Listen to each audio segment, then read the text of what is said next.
Do we know what are we going to discuss today?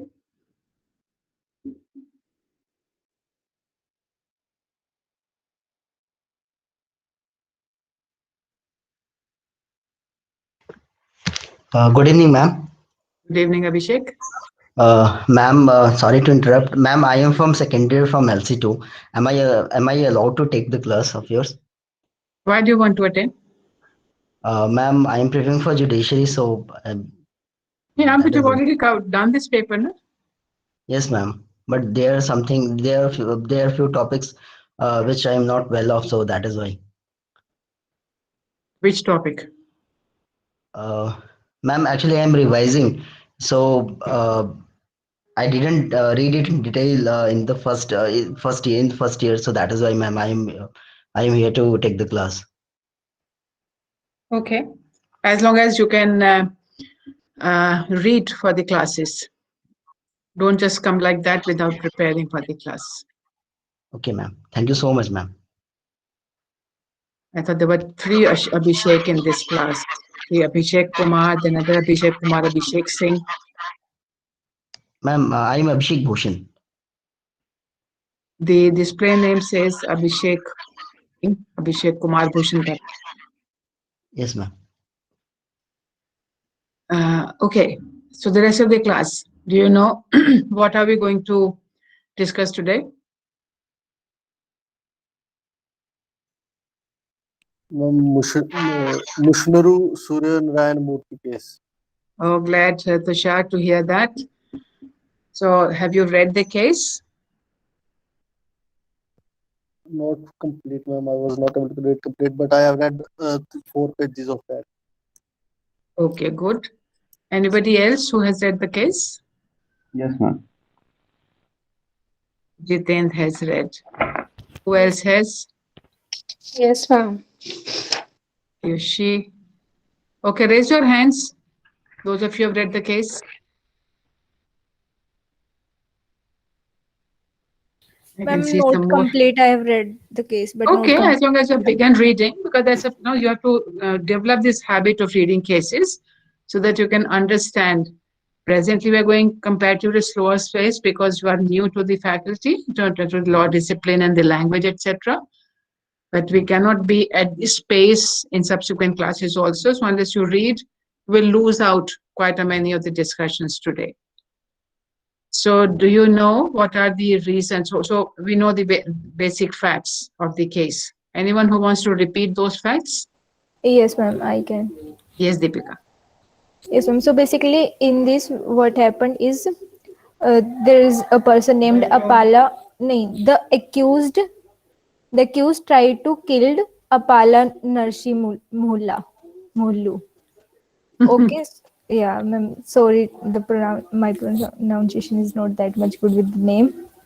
So he tried to kill Apala by giving because he wanted to kill because she has a large insurance on her name, so he wanted to kill her without her knowledge and want to obtain that money. So for doing that, what he did, he gave him some sweet meal halwa by poisoning it with arsenic and mercury, which was soluble in that halwa. What happened, Apala didn't eat the whole sweet meal, and he threw the rest away, and the rest halwa was eaten by Raj Lakshmi, who was a kid of 8 to 9 years old, and she also gave it to another child who also ate this. Both of them died because of the poison, and the main person who was supposed the main person the accused was willing to kill was not killed. He had severe effect of the poison, but he recovered eventually. So the case is basically about deciding whether he was responsible for killing of the child or not. Yeah, so Mashnuru Surana Murthy is the accused person. I thought that Apala was a man. Was they always Yes, ma'am. using? Apollo is a man. I am sorry. Yeah, in the That's starting okay. I used she. Yeah, he Yeah, is a man. yeah. So he wanted to kill Apala. Apala survived, but Apala's niece and two other children died. Eating the halwa which Apala had thrown because he didn't like it. Apala survived. So certainly he had been held guilty. Suryanarayan Murthy has been held guilty of attempt to kill Apala.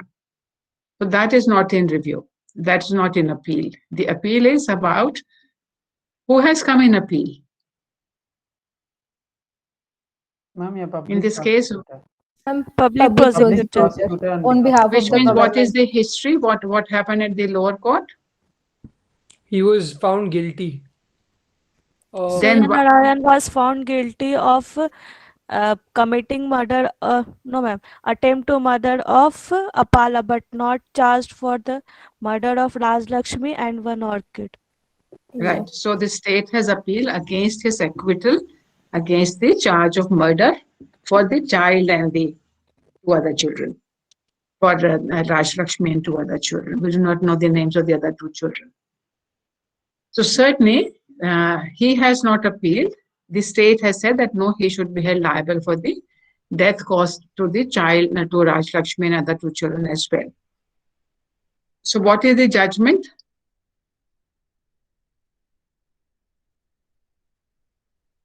Has he been convicted, acquitted?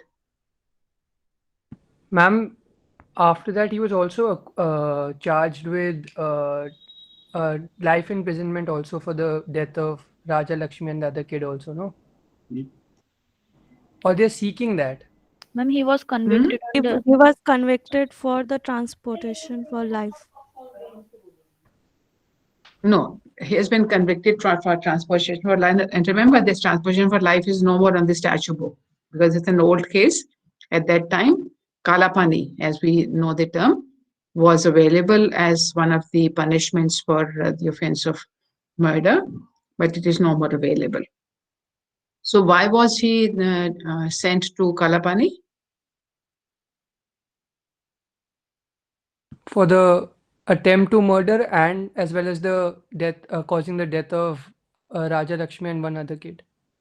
So if he has already been convicted, then why is the state come in appeal? I think because of what he's charged with. No, charge में तो नहीं हो सकता ना, conviction पे ही हो सकता. So what was he convicted for?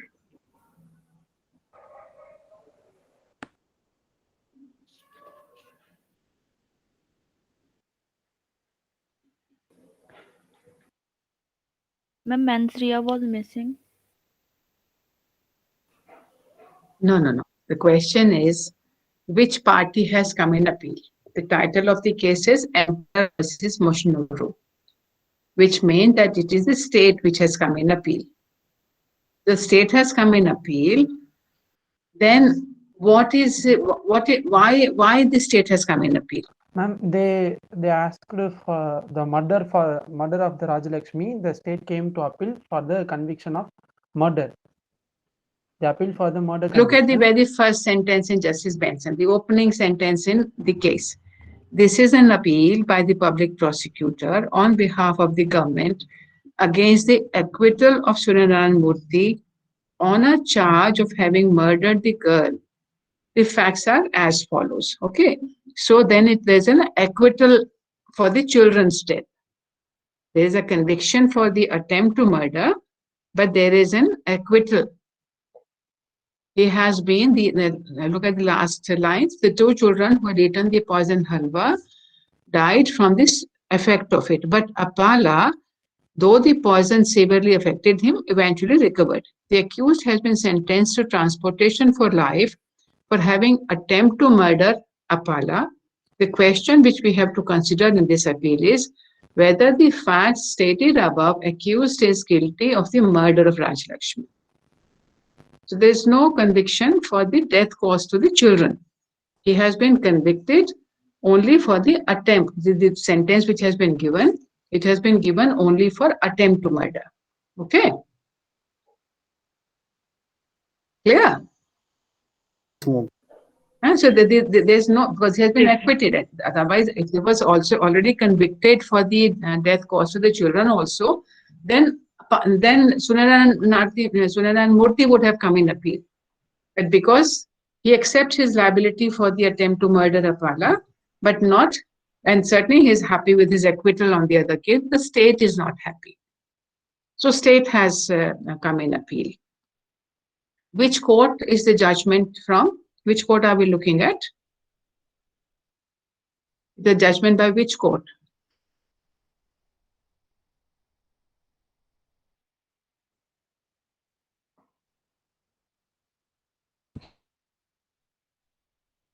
Can you make out?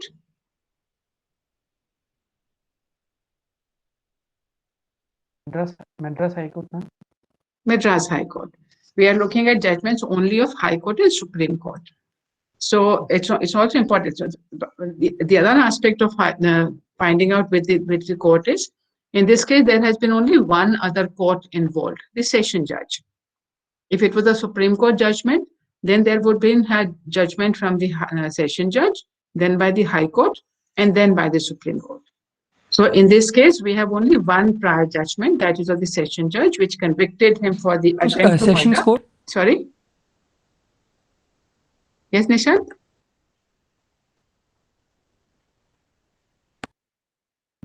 The earlier judgment is by the session because the murder trials are conducted by the session judge.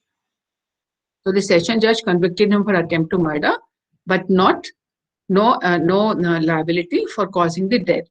So in that sense, the session judge has accepted the reasoning given by the minority judge in this case. By majority, so the two judges which were hearing the appeal, the two-judge bench is referred to as a division bench. So the division bench consisting of two judges, they differed. One said he should be convicted, the other said he should be acquitted. So the matter was put before a full bench, a third judge. When we have three judges, we call that a full bench. If there is a constitutional matter involved and more than three judges are required, because three judges are in the doctrine of precedent says that even the Supreme Court cannot overrule itself. If it wants to overrule itself, then a higher number of judges should be sitting. So then constitutional benches from 5 onwards, 5, 7, 11, 13 odd number of judges should sit together to overrule a judgment of a smaller bench earlier. So we are at the High Court level. So two judges, division bench differed, so therefore they referred the matter to the third judge. And therefore the judgment is by majority of 2 to 1. So one judge said acquittal. Which judge is that? Justice Sundara Iyer. Justice Sundara Iyer has acquitted, and Justice Benson and Justice Rahim together have convicted. So this is another lesson we learned. Everybody had the same evidence. Everybody had the same arguments.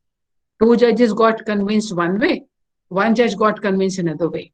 We cannot say, therefore, this is our lawyer, as a lawyer, our learning, that it is not that every judge will come to the same conclusion based on same facts, same law, same argument, same evidence. You may have a difference of opinion, and this is a case this is important to learn from that aspect as well. So, okay, we were looking at Justice Benson's reasons why he has said there should be conviction. We'll resume the presentation. We should finish this quickly so that if there are any leftover questions from what we have discussed till now, we can take those up.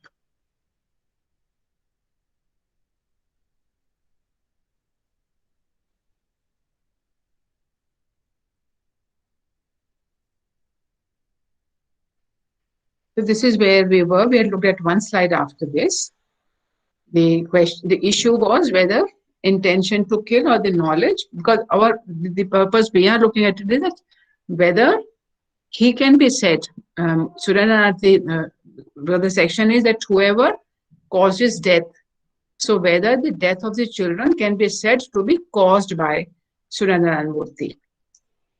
So that's the primary focus of our discussion. And the decision is yes by majority. Minority says no. So this is the slide we had seen the other day. They are saying that the words used are in the section, if he caused death, it does not say whoever voluntarily causes the death, because that is the argument taken by the minority judge, says that unless So only those effects are caused by me, which are caused by me voluntarily. So he takes that argument, but Justice Benson says that those words that it should be voluntarily caused is not included in this section. So we have to give strict interpretation of the language in this section, and it does not require that it should have been voluntary, as long as you cause the death with the intention to cause death. So then I have a doubt. yes. Does the judge have the power to interpret strict laws like IPC or say POXO Act and all? So when we read In- Constitution, we read it in a say right to life includes right to Yeah, expanding live, that right is to sleep and all. Yeah. So when we look at criminal law, because the consequences of criminal convictions are lifelong for a person, and we discussed this earlier. Therefore, the principles followed in criminal law are different than in civil matters or in constitutional matters. When it comes to providing benefits to people, we have the liberty, and the approach has been to bring more and more people within the benefits. Criminal law is not about giving benefit. It is about imposing criminal liability and a lifelong disability and consequent.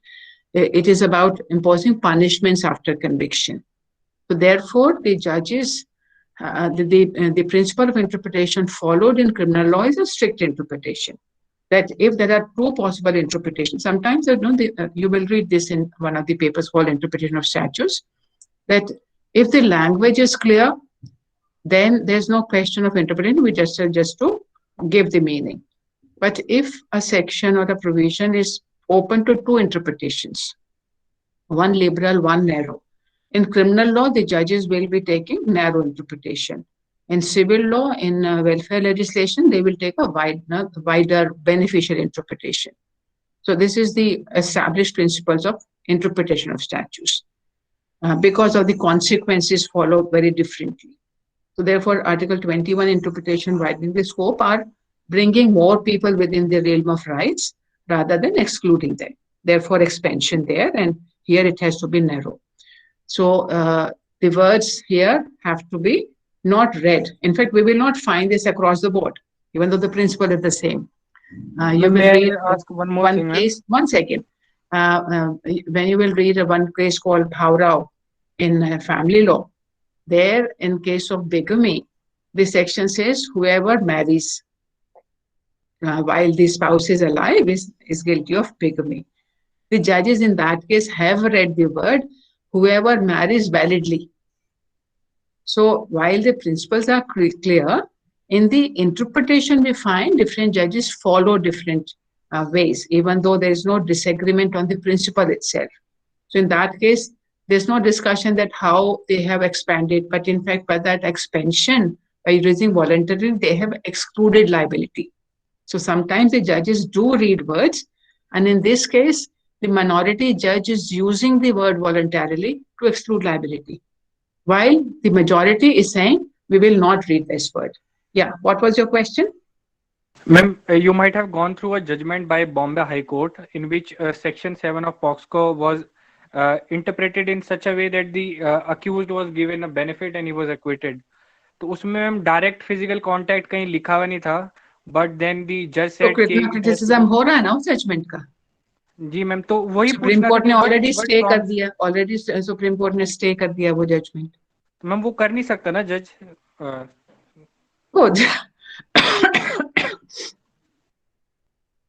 हम जज क्या कर सकता है या करना चाहिए, दो डिफरेंट बातें. जब जज कुछ करता है जो उसको सही लगता है, जज का कोई मेला फाइडी नहीं है, जज को जो समझ आया करेक्ट है उसने वो ऐसा किया. मगर जब हम अपील में जाते हैं तो उसका पर्पस है कि नहीं अपीलेट कोर्ट फिर से देखे, उसको एग्जामिन करे कि ये सही था कि नहीं था. बहुत सारे जजेस जजमेंट से इकलौता जजमेंट नहीं है इसमें, तो खैर जो लैंग्वेज इस्तेमाल किया उसकी वजह से बहुत अप्रोल हुआ है और बहुत ज्यादा प्रॉब्लमेटिक है, पर ये इकलौता जजमेंट नहीं है. बहुत सारे जजमेंट्स हैं इस तरह के, और बहुत सारे जजमेंट जिसमें इस तरह के लैंग्वेज नहीं भी है. अभी अब जैसे इसी केस में देख लो, इसमें सेशन जज ने एक्विट किया, हाई कोर्ट कन्विक्ट कर रहा है. सो डिफरेंस ओपिनियन तो आ ही सकता है, इसमें तो कोई कंट्रोवर्सी नहीं है ना.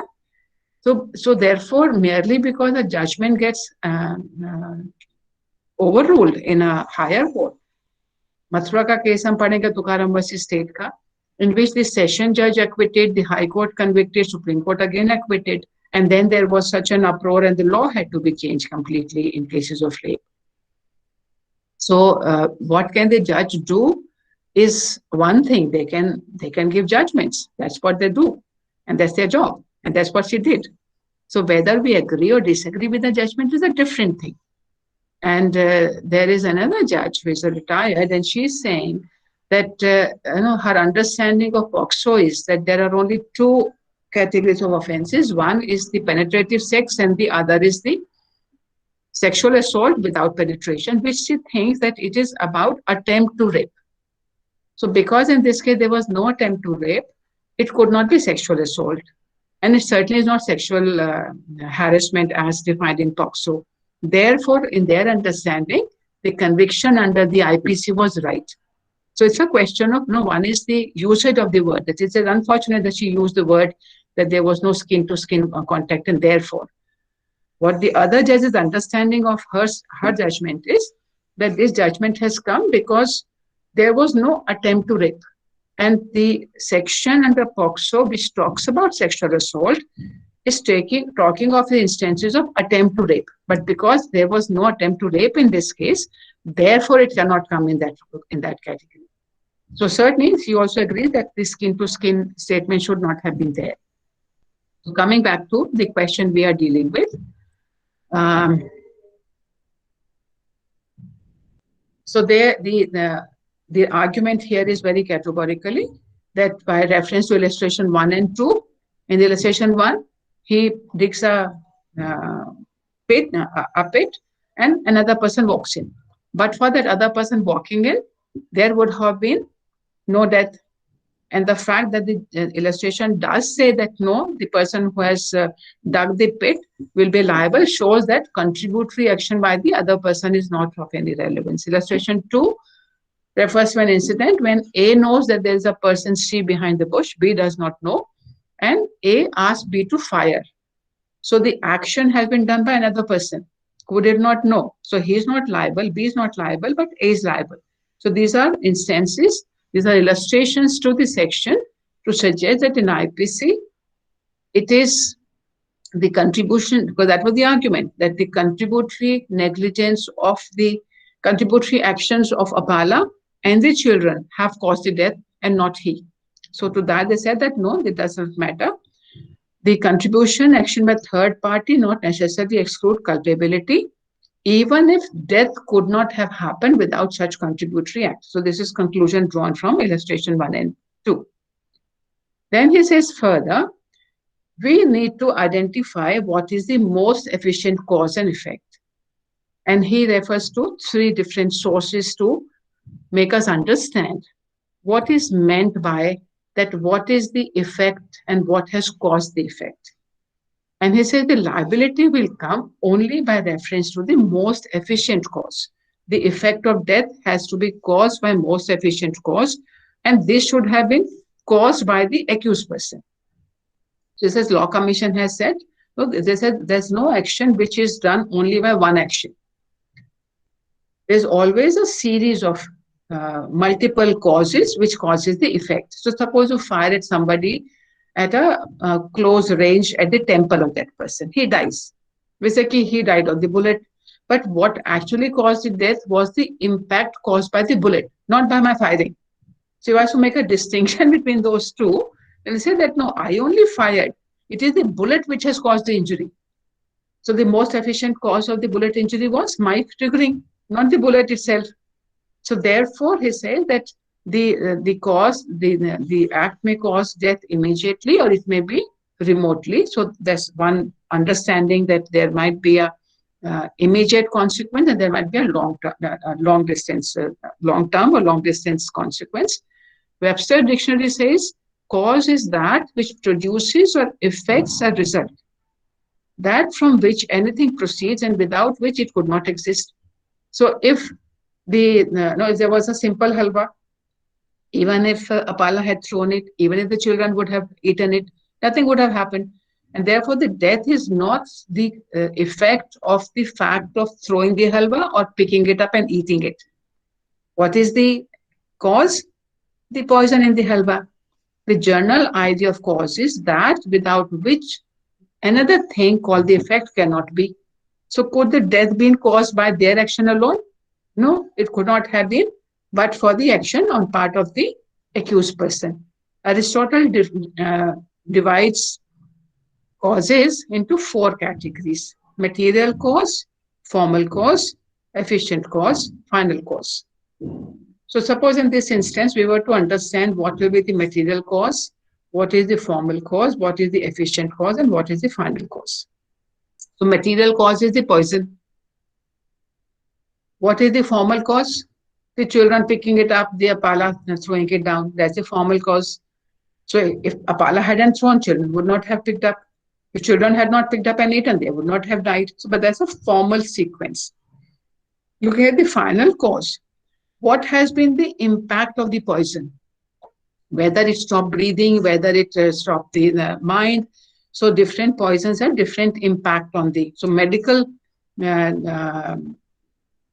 autopsy will tell us what was the final cause of death. But that's also not the efficient. Efficient cause of death is mixing of that poison in the halwa.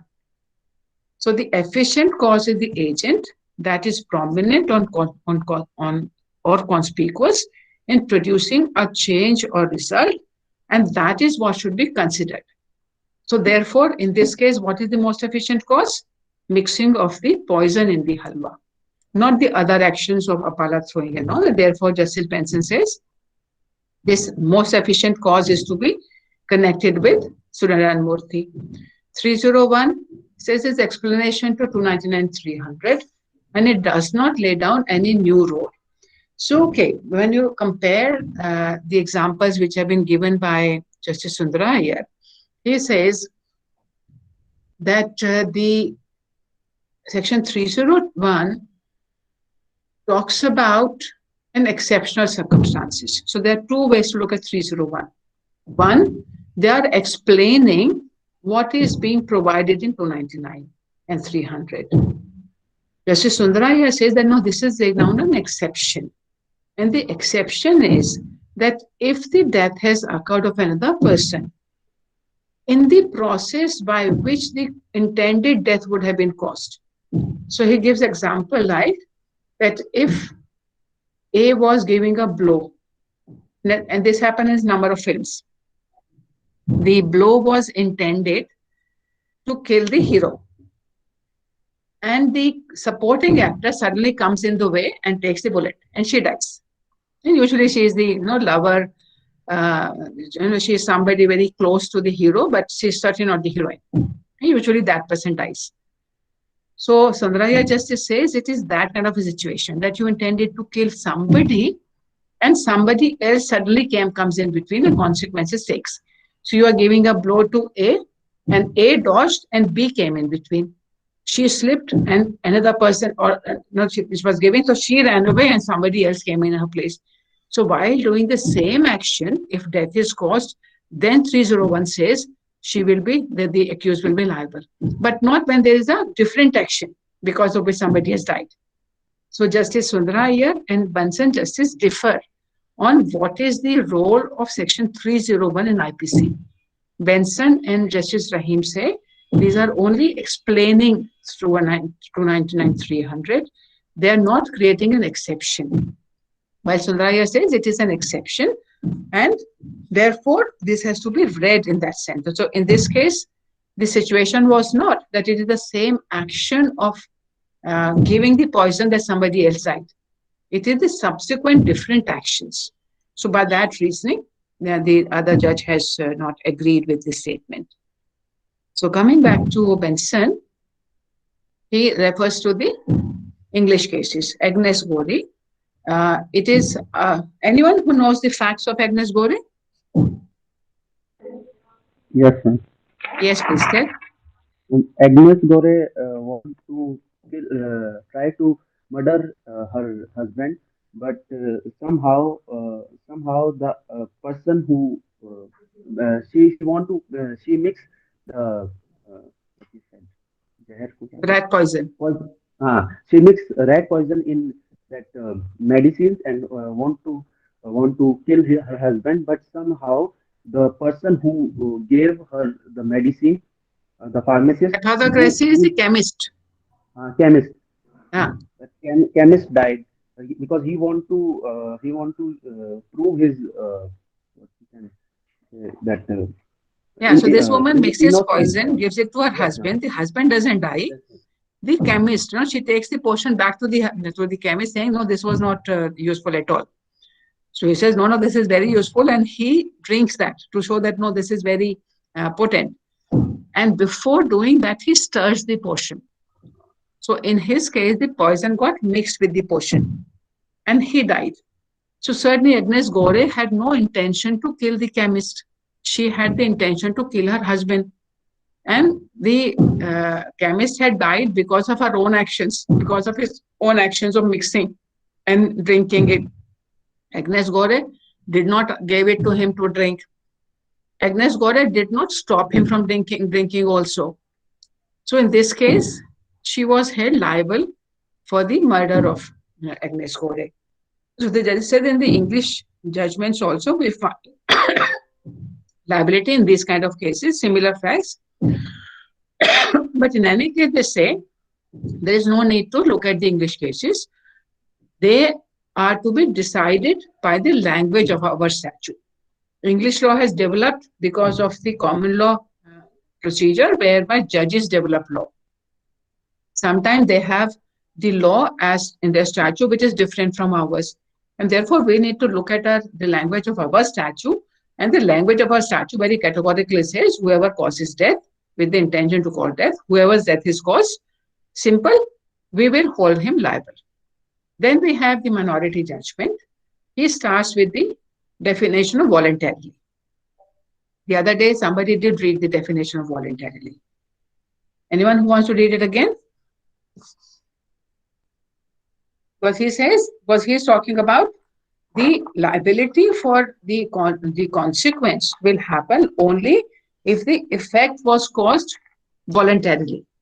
And the definition says a person is said to cause an effect voluntarily when he causes it by means whereby he intended to cause it, or by means which at the time of employing those means he knew or had reason to believe to be likely to cause it.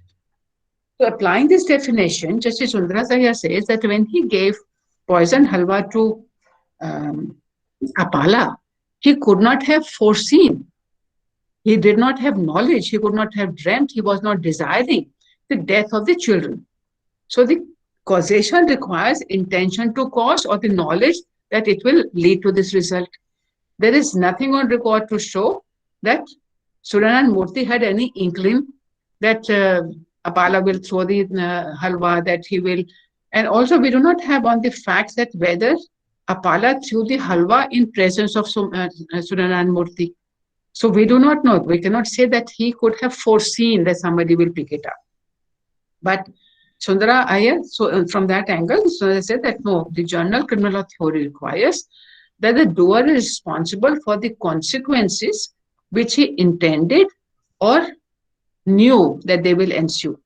Otherwise, the action is not voluntarily. So his whole argument, his whole reasoning is coming from section 39 for saying that no, he cannot be held liable. He gives us lots of examples also from previous judgments. Some he distinguishes, some he says that no, these were decided by reference to the judgment. And a number of those judgments, they said, and he also talks about the malice aforethought.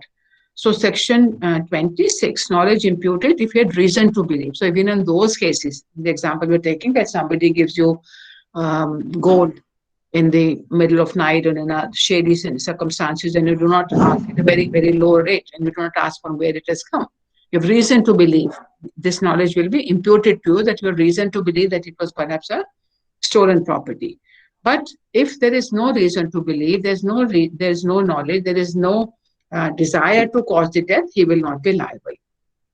And on malice aforethought, we had learned it already, that in England, if death is caused while doing an unlawful activity, even though you had no intention to cause the death, liability for murder will still come. So they are saying that they're saying that we know that there is the marriage of orthat. There's a difference in the Indian position or not, but when you look at the substantive part of it, the application is not a difference. So if we know that A has told B to do something, so the one who has done the act innocently, the man who fires at the bush, for example, he's the innocent agent, but the other better is has the liability.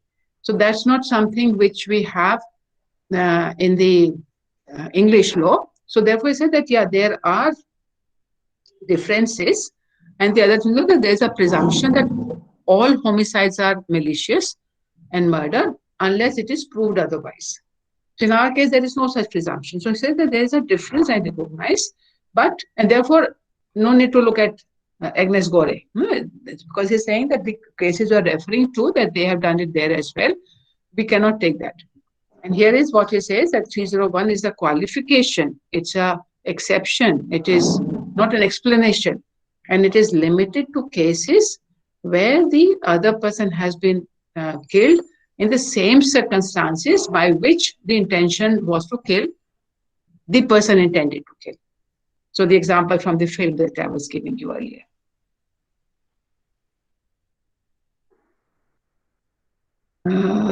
I wanted to go back to the judgment itself, because there are very important portions in the judgment where he looks at lots of cases. So he says, for example, if a shopkeeper is selling poisoned oranges, a basket of poisoned oranges, then what is the reasonable possibility? That the person who is purchasing the oranges will give it to many people. And therefore, all the people who die, he will have a reasonable possibility that many people will die when they will eat these oranges. But if the person has given only a slice of the orange, the poison slice of an orange to one person, and this woman gives half of the slice to her daughter, her child also, the husband is preventing her that, no, don't give it to him. So if this happens in his presence, then certainly the liability is his because he gave it. But if it is a person who is giving it and the other person, without the knowledge and without the not being within the view of the person who gave the one slice, gives it to somebody else, the other person dies, there is no reasonable possibility. So by all this reasoning, and he gives lots of examples that if there have been there's been an intervention, if the third person has intervened, a third activity is intervened, so he will not be liable. But that's not something which has been accepted by the others. So what he's making a distinction between, that there is a difference between being a link in the chain and a chain leading to the consequence. So in the present scenario, he says he is one of the links in the chain. But because there is no reasonable possibility, so therefore we cannot say that a chain of activities, his activities, led to the consequence. So that's what Justice Sundar Iyer is saying. And Justice Rahim, who agrees with Justice Benson, he said the language used in the general terms, this causes death. There's no reason for including reference to that of the intended person. So that is reference to the 301. And that everyone agrees. 301, the object of this one is to explain the offense, that if the offense, if the death of the same person had been caused, then if it was murder, it will be still murder. If it was culpable homicide, it will be still culpable homicide. And we're not onto that, how to distinguish the two at this point of time. The purpose of the section 301 and 299-300 is to provide protection to lives of all persons. It is not that if you have intended to kill one human being, you kill another human being. What is the law punishing? Your intention to kill a human being. irrespective of who you intended to kill. Because we're not looking at justification, why I intended to kill A because he was my enemy, but B, my friend, got killed. Doesn't matter. You intended to kill A, you do not permit it to kill A, your enemy also, you are supposed to apply, approach this court to the state. This has to be decided by reference to the relative value and efficiency of different causes in producing effects. So that we already said. What are the 4 kinds of causes given by Aristotle?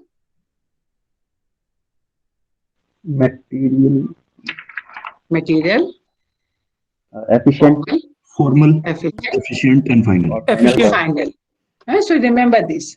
So it says that we have to look at the relative value and efficiency. So the cause, which was the efficient cause of death, that was the most efficient cause of death, if that can be traced back to the accused person, we have to impose a liability on that person. There is certainly no liability if intervening causes have changed the character of the efficient cause. So, examples he gives is that he discovered poison in the Apala discovered the poison and gave it to the deceased. Then a new novus actus interveniens, a new act has intervened, breaking the chain of events. Or if he threw it in a secluded place, knowing that nobody will be, expecting that nobody will pick it up. It was, I kind of threw it at a place, but if even then it is picked up. So suppose Apala, Suryanarayan Murthy gave the poison halwa to Apala. And Apala tells him, okay, I've eaten this, but I don't like it. Please give it to somebody else. So now Suryanarayan Murthy throws it in a secluded place. And then it is picked up. The judge is saying that even then it will be a new action intervening because his activity has come to an end. He gave it to Apala, Apala returned it, he threw it. So the activity has come to an end. He is not expecting because he put it in a secluded place. Then he further says that malice aforethought under English law is much wider, but the law on point in question is the same, which has been incorporated in 299 and 300, an English law. And therefore, if the activity, if the death has occurred in the same circumstance, so there's a slightly different way they have approached. They're saying, yes, the principle is agreed, that malice aforethought principle of English law is not part of the Indian. But it says that we are not deciding by reference to malice aforethought. We are looking at the 299, 300, and the English law and Indian law are the same on that purpose. So by this reasoning, the majority of 2 to 1 has healthy conviction. So what are the lessons that we are picking up from this judgment on the cause and effect? One line of argument can be what the minority judge has said, that I can be said to cause and effect only if I have done it voluntarily, which means that there was a reasonable forcibility. Just because of the minority judgment, don't leave the argument. You can make this argument at some other place. Maybe 2 judges will agree with your argument. So one line of argument is that whenever we are talking about that, have you caused this effect? One line of argument can be by reference to the section 39, voluntarily. In this judgment, that line has not been picked up by the other 2 judges. But we have judgments where one judge was in minority in one bench, then he came into majority in another bench. So therefore, we need to pick up the principles from the judgment. And we are reading this case from the perspective of cause and effect. So the lessons we have learned is that every effect will have multiple causes. And just because there are many causes, that automatically, and that will be true for any cause, any consequence to happen. We need to look at the most efficient cause. And if that cause can be traced back to the accused person, then the accused will be said to have caused the effect. So this is the other line of reasoning.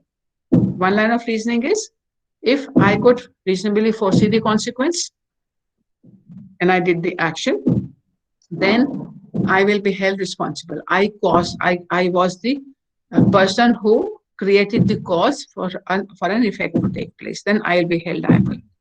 The second line of reasoning is that we will look at various causes, identify what is the most efficient cause of death, or whatever the consequence? It may be hurt, it may be anything.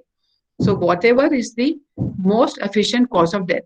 So if we apply to this principle to Venkalu's case, what was the formal cause of death in Venkalu? What was the final cause of death? What was the most efficient cause? What was the material cause of death? How would you identify the facts which said, well, this was the final cause of death, this was the formal cause of death? What would you say? Ma'am, the efficient cause would be lighting of fire from outside and locking them. Yeah, that's very good. Final The cause would be the most death of efficient. and The formal cause of death is the burning. yeah, I'm talking about the final cause.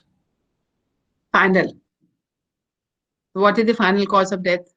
The occurrence of death, the event that occurred. So no, in burning, how do people die? No, and medically speaking, when somebody gets burned, how does Maybe because people? of suffocation and burn injuries.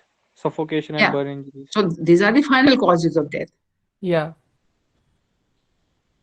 So what is the what are the Material four cause. categories? Material is left. Material cause. The fire. So it'll be the material cause and the formal cause. Efficient. Formal cause, I think, will be setting up the fire, and the material cause will be the fire. No. What is the most efficient cause? Locking the room. hut Locking and the the only exit, preventing rescue, and setting the house on fire. These are the most efficient causes. The fire, because the formal is the fire, as the formal in our present case is the poison, and the impact of the fire and the poison are the final causes. Because when you look at the other one, what was that? Gaundan, Palani Gaundan. In Palani Gaundan, asphyxia, the choking of the breathing cords. That's what the formal cause is. The final cause, that how did people know that the person stopped breathing because of that? So that's the final cause. So you can look at that. We need to locate who is responsible for the most efficient cause. So in this case, Venkalu is responsible for the most efficient cause because of the three things that he did. They did, both of them together. In case of Palani Gaundan, what is the most efficient cause of the death? Strangulation. Yeah. Strangulation is the formal cause of death. How did she hanged her. hang? The act of hanging is the most efficient cause of death. Yes, The act of hanging is the most efficient cause of death. yes. So that's a formal. The hanging itself, the consequence of the hanging are the formal final categories in that list. So certainly, once we start identifying that how do you classify various causes, certainly it's a accumulation of all these effects. So we have to, so the one line of argument, one manner in which we can interpret scenarios for imposing liability is to look at the question of whether the effect was caused voluntarily. The other one is whether the effect has been caused because of the responsibility for the most efficient cause can be traced back to the accused person. And both of them can lead you to a similar consequence. Sometimes it can lead you to a different consequence. In this case, it has led to a different consequence. Because in the voluntarily causing death, because sometimes it may be voluntary as well. So in case of Apala, for example, if he had caused the death of Apala by the action, he was responsible from both angles. He voluntarily caused the death of the Apala. In case, if you were to look at attempt to commit murder, it has been voluntarily caused, as well as his actions are also responsible in the efficient cause.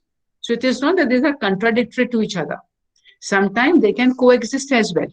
Sometimes that can lead to the different conclusions, sometimes it can lead to the same conclusion. So it's also a question of facts and circumstances in each case. But what is clear is that there are two ways to determine cause and effect relationships. Is that clear?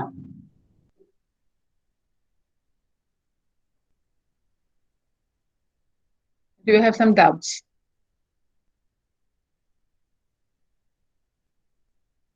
There are two hands up, Deep something and no, I do not have full name, so I do not know. There's Deep and Moho, perhaps Mohit. Those two hands are only up. Ma'am एक अभी recently Mohammad. Case आया था जी। Regarding जैसे Palani garden में हमने पढ़ा था, तो a woman lady in UP, she got fainted, she was rushed by her brother to the hospital. वहां पर उसको गवर्नमेंट हॉस्पिटल से प्राइवेट हॉस्पिटल शिफ्ट किया गया कि उसकी सर्जरी होगी, but then the doctor said कि इसको सर्जरी नहीं कर सकते, शी इज ब्रेन डेड, आप इसको घर ले जा लीजिए। तो the miscommunication because of which उन्होंने क्या करा, वो सोचा कि she is dead and she took her to the cemetery, और दफन करने से पहले ही she just woke up. What if ma'am अगर वो जिंदा, मतलब उसको ऐसी जिंदा जला देते या सिमेट्री में दफन कर देते, तो मैम इस केस में कौन लायबल होता? Because on the part of the doctor he said कि मिसकम्युनिकेशन था। इनफैक्ट बाद में शायद महिला फिर बाद में डेथ भी होगी उसकी, if I remember correctly. That at that time she woke up, but then she later on she died. But that doesn't matter.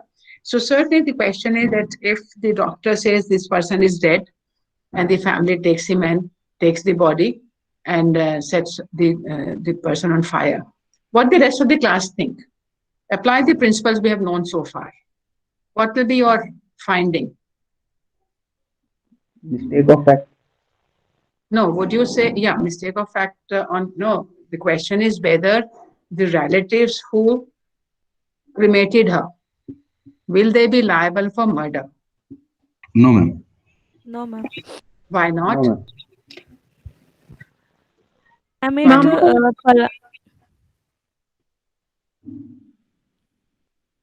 No, Palani Gaundan has got, whether Palani Gaundan has got any relevance to this argument, to this case?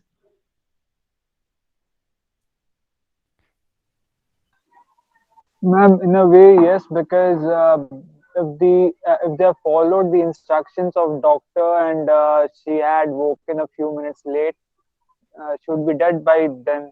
So, yeah, I mean, if the circumstances were a little different, that would be the case, because she would have died because of a wrong interpretation of the of something that she's already dead. Look, in Palani Gaundan, there were series of acts. In this case, the series of acts and the series of acts are by the same person. First hitting her and then hanging her. In this case, there is no series of acts, no? There is only one cremating her. So therefore, Palani Gaundan, in that sense, does not have connection here. These are not that they first did not take any medical recourse and then they put her, cremated her. So then it's different. But here they took her to the hospital declared. So there's no negligence on their part. Once the doctor says this person is dead, then they are not supposed to be checked again. Doctor said कि brain dead है, they thought के dead है। Brain dead मतलब कि I think she was in coma या something, ऐसे situation बना था मैम उसमें। तो उनको समझ में नहीं आया मैम डॉक्टर की क्या मतलब क्या होता है ब्रेन डेड का। दे थॉट कि वो डेड है and they went home and took her to the cemetery, but Yeah, she woke up. so somebody did says it's a mistake of fact. So that's true. They were not trying to kill anybody. They were not trying to kill a human being. They were only following up what they understood to be the fact. Suppose a person thought a moving object was a snake, and he killed the snake. Turned out that it was a human being. So it will be a case of mistake of fact. But if he thought that this person who is moving around is A, who he wanted to kill, and he kills that person, turns out that this person was actually B, he will be still liable for murder because he intended to kill a human being and he killed a human being. But in the first instance, where he thought he was killing a snake, he cannot be held liable. We have actually a case on mistake of fact, where a Gorkha believed in existence of ghosts. And he was told that there are ghosts in this jungle. So he goes at midnight in order to see the ghosts. And then he found certain figures were moving around a fire. So he assumed, yeah, he's saying the ghost. So he goes there declaring, waving his kukri and kills. And there are shrieks and all. And there were women who were collecting some leaves in that place, and they had a fire on. Now the question was, is he liable or is he not liable? Not On liable. the question of mistake of fact. He Not was only liable. trying to kill the ghosts. Yes, ma'am. So should he be held Technically, liable or not? a dead human, so yeah, he was trying to kill a human. Which No, is he was already not trying to kill a human being. He was No, only no, not attacking liable. the ghosts. He's not liable. Not liable. So ma'am. the public policy question is that should you allow people to have such kind of blind beliefs endangering human lives? Whether in the new scientific world, we should give the benefit of the exception to people who are not scientifically inclined to think there are no ghosts. And also there are ghosts, whether there's any belief that you can kill them with a sword. Whether his action of waving his kukri to kill swords was the correct reaction to this ghost.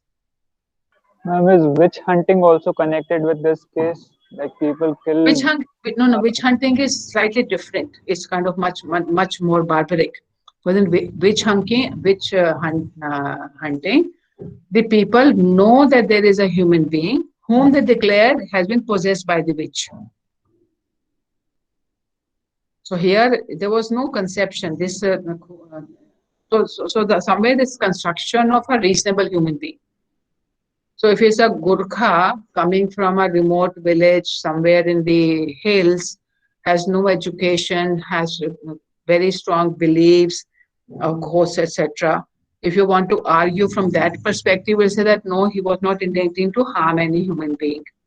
And he just got into a panic. Actually, he was not expecting to see ghosts, and then he thought that he's seeing ghosts. Therefore, and that's part of the reaction. Spur reaction was like this. So that can be the defense argument. But whether the judge will agree with it or not will all depend on what is the judge's or the other side is arguing. Whether the other side is arguing that no, we have to promote scientific mind and thinking. You cannot promote blind beliefs, Andhavishwas. It's all a question of how are you able to convince the judge. Deepika, you have something to say? No, ma'am, I just lower my hand. It was raised from the starting. Okay. So are there any questions from Bodhan about anything we have discussed so far? Not only limited to this course case alone. So what are the concepts we have done so far? How do we infer intention? Mens rea. So mens rea actus reus. So the first aspect we discussed was that yes, mens rea is required, and then the exception is that in the common law principle it says that without the mens rea, without the guilty mind, no one can be held liable. And therefore the controversy is that when we have a statutory law, codified law, and some sections use the words indicating intention, some sections are silent. So whether the common law principle has to be read in those sections also or not. So for that, we will look at Mayor Hans George case. The second principle we looked at was, the second aspect of criminal liability was, what should be the connection between the mens rea and actus reus? So we say that the action which will make you liable should be accompanied with the required mens rea.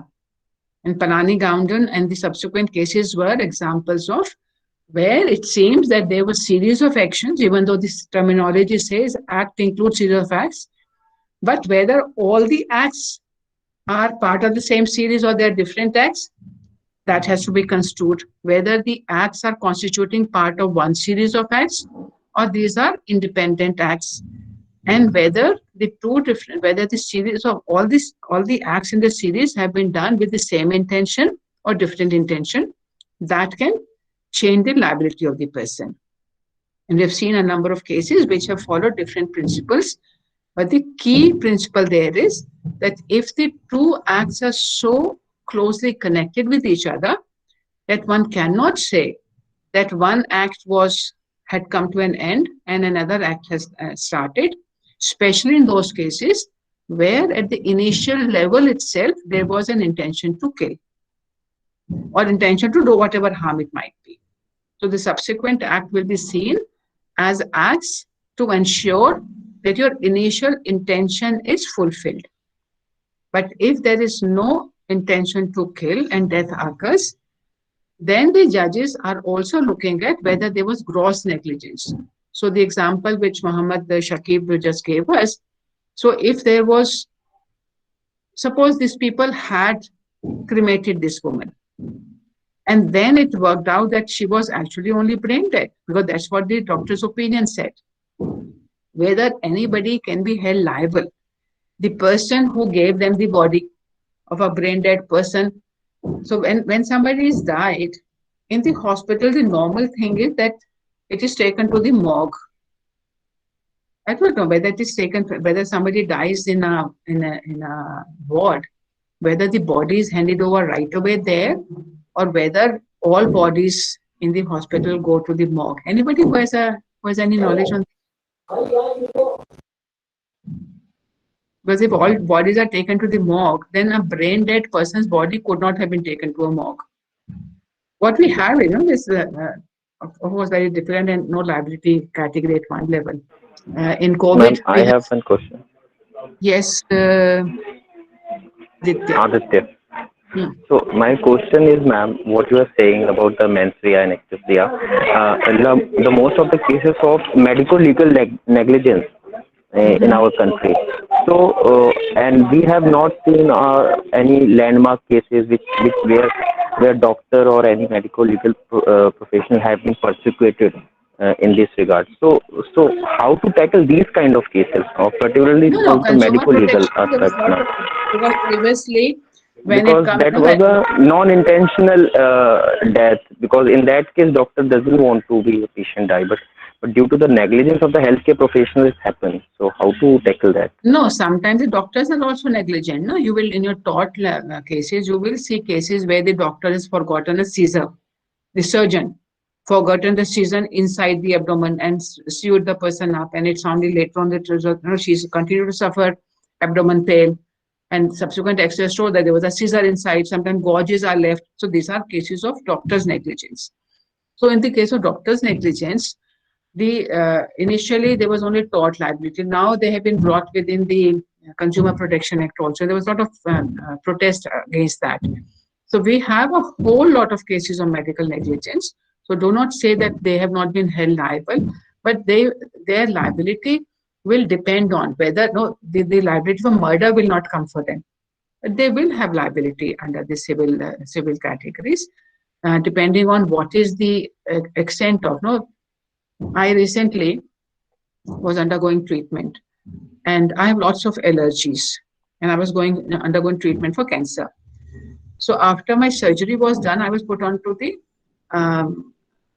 chemotherapy, and my chemotherapist did not check my allergies, and he gave me some medication which I was allergic to, and suddenly I had very severe reactions. If I had died in that scenario, there was apparent major gross negligence, but certainly he would not be liable for murder. He would be certainly liable for the negligence he has caused. I didn't pursue the matter. I was okay, fine. But it may happen that something, and he said, you did not tell me. And I said, I was in the same hospital. I assume you will look at the papers. So this conversation on allergies did not take place. So it may happen that without intending to, but just because of an oversight, it may happen. So then it becomes a contentious case whether it was gross negligence on his part, or I was also contributing in not raising the issue of negligence. So certainly there's negligence, but whether it is gross or not will be a question of facts and practice of the profession. So I certainly would think, as a victim, I would say, no. In such a severe, when this is a very serious illness and one is undergoing such harsh treatment, you must ask for the information on, the doctor should look out. So when you look at the tort category, it says that there's a duty to take care, and this duty to take care is against everybody. The duty to take standard, reasonable care. So I will have to prove that the reasonable care required in this circumstance was that he must go out and ask for this information. Certainly his lawyer would be arguing that no, it was a duty on the recipient to say that I have got allergies and therefore be careful. So if I did not do it myself, there was a contributory negligence on my part also. So all these possibilities are there. But certainly there are cases where and the question in medical negligence is not limited to only the doctor. It's also the hospital. So vicarious liability. So you will read all those cases also in our other courses. So this case of the medical negligence will be come under the Consumer Protection Act or either tort. Not necessarily not in a law alone there. It's always a question of facts, because the Consumer Protection Act applies to services provided for remuneration. So if it's a free surgery, it's a charity hospital, then what were the liabilities? I do not know that completely fully, but I do know that in tort, it can happen even in criminal law. Gross negligence category can come under 304A as well. So certainly, at what stage the case will change from one to the other is always a question of fact. The possibility of responsibility of a medical doctor under IPC cannot be ruled out just because he's a medical doctor. So there might be circumstances where somebody is not a doctor and makes an operation, and somebody dies. Gross negligence on the part of the person to operate when he has got no degree, no qualification to do that. But there certainly are possibilities of under tort law, under negligence law, under IPC, as well as under the Consumer Protection Act. Excuse me, ma'am. Yes, Deepika? Ma'am, it's 5:55. Our next Okay. class has already begun. Right. Yeah. Right. Let's stop. Thank you, ma'am, for addressing this question. Thank you. Please have a look at your for tomorrow. What are we doing? Tomorrow we are looking at Mayor Hans George. That's a very interesting case of strict liability, the exception to the principle of mens rea. Please read and come. Excuse me, ma'am. Excuse me, ma'am. Yes. Ma'am,